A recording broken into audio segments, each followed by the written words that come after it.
পরশুদিন স্কুল থেকে আসার পর থেকেই মেয়ের শরীরটা একটু খারাপ, বলছিল যে গলা ব্যথা গলা ব্যথা গলা ব্যথা করছে, তারপরে বলছে কি তালু ব্যথা করছে, আসলেও বলতে পারছে না, গলাও ব্যথা করছে, আসলে নাকতলা যেটা জ্বালা করে তো সেটাই ওর জ্বালা করছিল, খুব কষ্ট হচ্ছিল।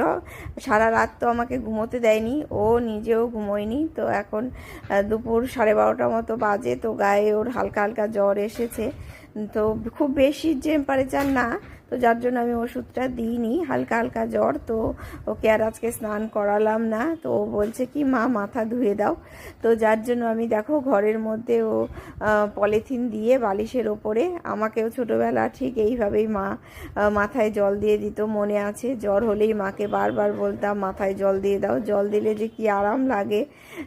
তো আমার মেয়েও আজকে বলছিল মা বেশি করে দাও বেশি করে দাও, খুব ভালো লাগছে। তো এটা শুনতেই ভালো লাগে, এর জন্য যত মানে বাচ্চাকে একটু